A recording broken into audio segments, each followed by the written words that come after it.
gente conversa agora com a cientista política Rosemary Segurado, que é professora da PUC São Paulo e também da Escola de Sociologia e Política de São Paulo. Muito bom dia, professora. Bem-vinda aqui ao Jornal Brasil Atual. Bom dia a você, bom dia a todas as pessoas que estão nos ouvindo. Obrigado mais uma vez pela sua participação, uma alegria poder contar com a sua presença aqui. E a gente vai falar com a professora sobre alguns pontos que envolvem ainda o cenário político brasileiro. Vamos começar falando desse escândalo das joias, mais um esqueleto que sai do armário do Bolsonaro, né? Na última sexta-feira, o jornal Estadão, mostrou que a gestão do Bolsonaro tentou liberar por várias vezes essas joias que ficaram retidas no posto da Receita Federal, lá no aeroporto de Guarulhos, na volta da comitiva do então ministro de Minas e Energia, o almirante Bento Albuquerque, da Arábia Saudita, no ano de 2021. Professora, desgaste do Bolsonaro, da imagem do Bolsonaro, que estava se movimentando para retornar ao Brasil na tentativa de ser o chamado líder da oposição ao presidente Lula, fica inviabilizada com esse escândalo de joias. Como é que a senhora está avaliando essa situação do Bolsonaro diante de tudo que vem sendo apresentado pela imprensa?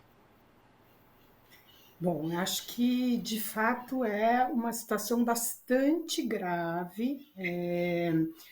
Eu estava lendo, pegando algumas informações sobre isso. Existe um conjunto de regras internacionais, não é só para o Brasil, é uma convenção, se não me engano, de Viena, dos anos 40, 50, que fala sobre essa questão de presentes a chefes de Estado. Né? E por que essas coisa que é importante, né, para os ouvintes, que é importante relacionada a isso, é para ter impedido que o caso... Professora, a gente está tendo... Professora, a senhora me escuta? A gente está tendo uma dificuldade aqui com a nossa conexão na internet. A sua fala está sendo toda entrecortada. A gente vai tentar retomar esse contato com a professora Rosemary Segurado, que é cientista política, professora da Pontifícia Universidade Católica de São Paulo e também da Escola de Sociologia e Política de São Paulo.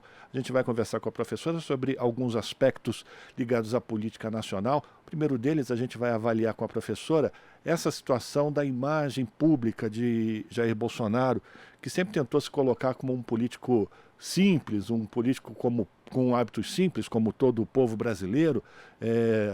Fica marcada ainda aquelas imagens dele comendo frango com farofa, jogando tudo pelo lado, tentando passar uma imagem de homem do povo, e que, com essas informações que vão sendo divulgadas, mostram que ele está muito distante disso, né, professora? E a senhora estava desenvolvendo exatamente essa avaliação em cima da legislação, não?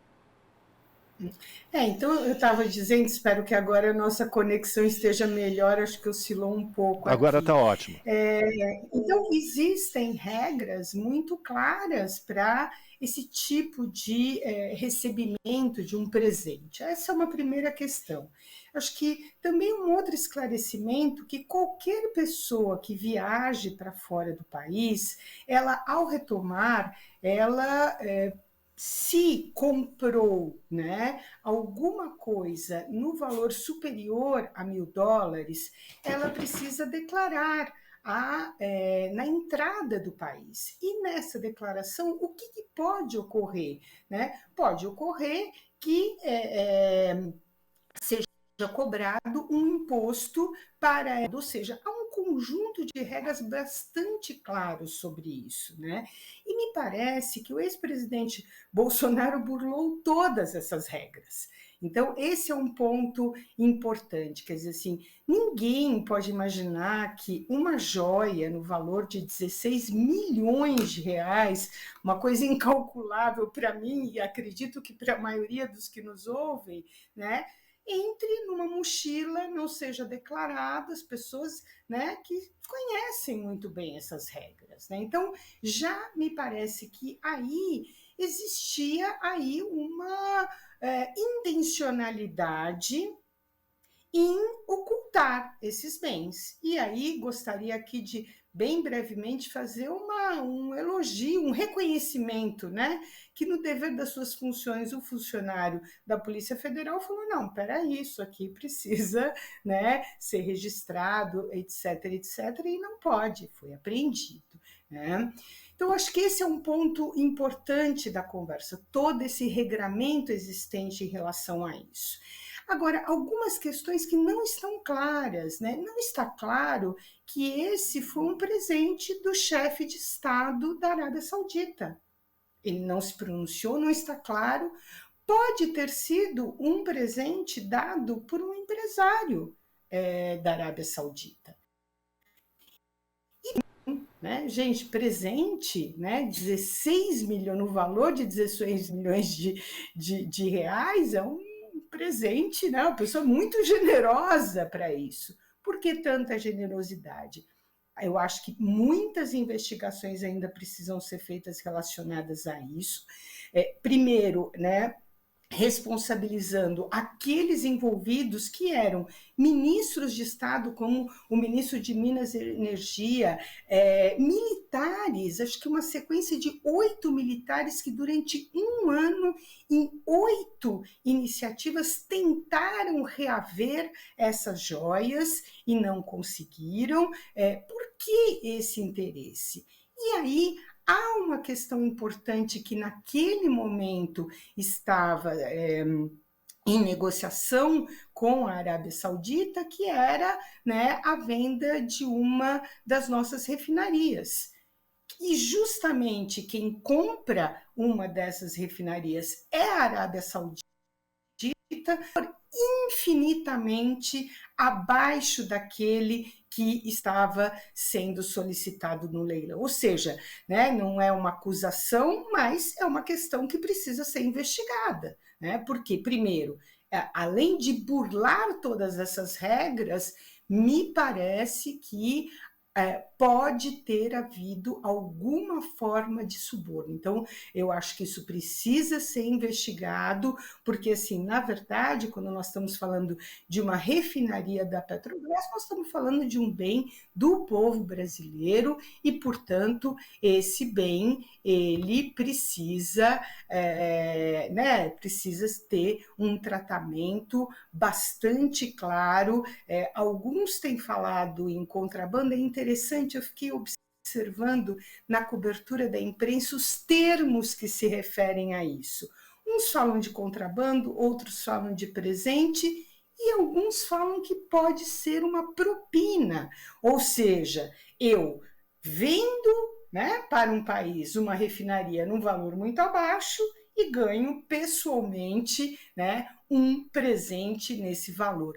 Tudo muito mal contado. Eu espero que as investigações deem conta de trazer às claras isso. Isso por um lado. Por outro lado, obviamente afeta muito, né, a família Bolsonaro, o ex-presidente, e eu estou falando da família aqui por quê? Porque nós estamos vendo um esforço muito grande do PL, na figura do Valdemar Costa Neto, em tentar alavancar a Michele num plano político desse partido, talvez até para uma possível candidatura à presidência em 2026. É isso que eles têm trabalhado. E tem aberto portas para a Michele, organizado atividades, uma série de questões do partido acontecida após essa denúncia, né? Michele teria um EVPL e mulher participar no dia 8 de março, Dia Internacional da Mulher. Esse evento foi cancelado com uma justificativa, não, veja bem, a organização precisa ser melhorada e tal. Por quê? Porque não é o momento, né, de fazer grandes voos, pode ser que isso concluindo.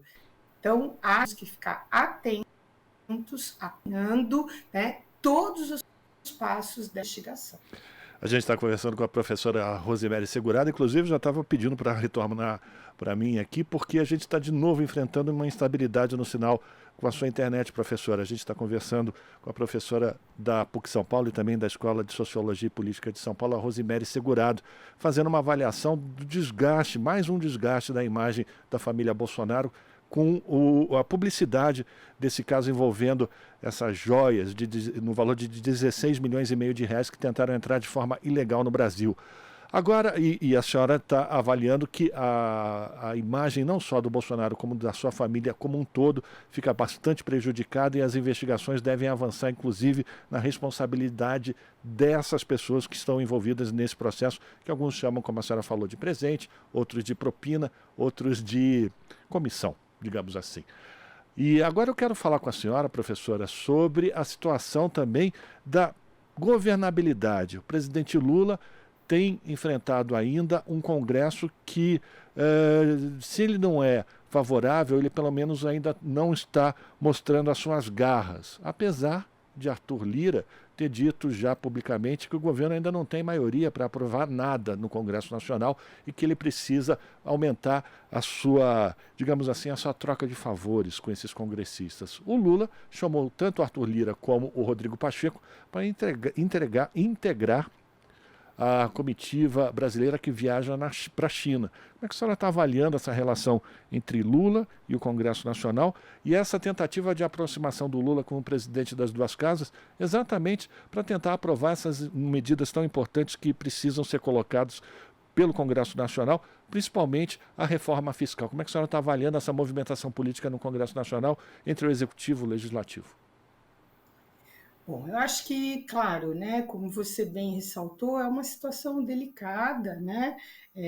Quando a gente fala em governabilidade, né, nós estamos falando o conjunto de iniciativas que dependem da aprovação do Parlamento, Câmara e Senado, e que fazem parte, né, do projeto de governo do presidente Lula. Então, como você colocou aqui, né, as reformas, que são reformas muito importantes, inclusive para a retomada de crescimento do país, ou seja, para a retomada, né, da economia. Então, elas são muito importantes, e aí o que a gente poderia dizer disso? Né, as lideranças parlamentares sabem que elas são importantes, né? E tem esse trunfo na mão e, obviamente, uma liderança, né, com as características do presidente da Câmara, Arthur Lira, vai tentar, como já fez, né, em outros momentos, vai tentar obter vantagens políticas relacionadas a isso para manutenção do seu poder político. É uma situação muito delicada, então gostaria de dizer que, embora o presidente Lula e o ministro Padilha, que é o grande articulador, né, desse debate, eles têm uma grande habilidade política para tentar fazer essa negociação. De qualquer forma, o outro lado tem uma coisa que são votos, né, que podem tanto aprovar um conjunto de reformas ou um conjunto de iniciativas parlamentares importantes nesse momento, quanto podem bloquear. Eu me lembro que durante a campanha presidencial no ano passado, o então candidato, né, Lula, inúmeras vezes falou sobre isso, né? Se falava muito, obviamente, eleição presidencial que atraía muito a atenção, né, não só da cobertura, mas dos próprios eleitores, né, e ele chamava muito atenção para a qualidade do parlamento, para a composição.